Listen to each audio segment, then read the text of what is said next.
रादाब बिजोंनिसिम गोसो गोरबोनि साबायखर जासिग्रोबाय। जोंनाव आलासि हिसाबै जोङो दाख्लैबो बुंदों थराबती मिलिबरी बे जाहैबाय मिसिंनि रिनन सासे आर्टिस्ट बिथांखौ जों लेंदों।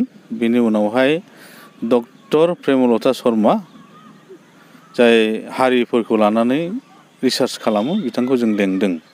बिनि अनगायैबो डिब्रुगड़ खानाय कलेजनि जा उर्मिला रामसियारि डक्टर उर्मिला रामसियारि बिथाङाबो जोंनो फैगोन होननानै एसे लेटैबाबो कनसेन्ट जोंनो हरबाय।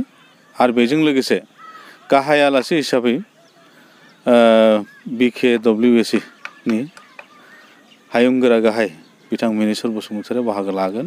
बेजों लोगोसे माखासे EM आरो लेङाइ मासिगिरि बिथाङाबो बाहागो लागोन। बेजों लोगोसे जों सानजारि नोगोरनि गासै मेलेमजिबि साननो हनो हानाय आरो गुबुन गुबुन एलाइड अर्गेनाइजेसन माहारियारि आफादनि दैदेनगिरिफोरखौबो जों खावलायदों। लोगोसे जों रायजो राजाफोरखौबो बाहागो लानो थाखाय जों खावलायदों।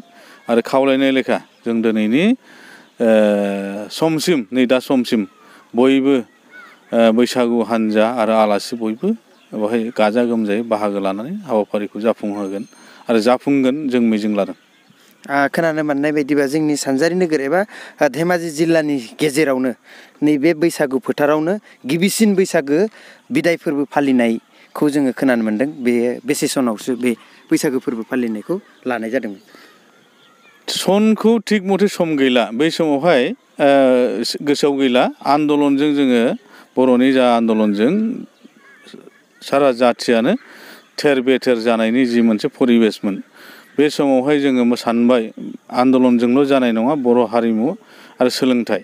बेवहाय सोलोंथाइनि थाखायथ' जों बयबो गोसो होनानै बुंबाय थादों, मेल मिटिं खालामबाय थादों। बेजों लोगोसे हारिमुखौ जों गाबथानो थाखाय जों बेवहाय सानजारि नोगोरनि बै समावहाय जों सानजारि नोगोरबो बुङाखैमोन। बे समावहाय जों बुरि नैबे जेरावहाय जों खुंगोन बैसागु फोथार होननानै जों मुं होदों। बेवहाय जों गोदान जोलैफ्रा सानबाय जे जों बैसागुखौ जोंथ' गामि गामि थांना बुजायहैनो हाला। जखन जों बेखौ मा खालामबाय जौस्राङाव लाबोनानै जों जयै खुंनो थाखाय थांखि लानानै जों बेवहाय बै समावहाय मेइनलि दुलाराय बर' फरायसा आफादनि सिमेन्ट दख'रानि दैदेनगिरिफ्रा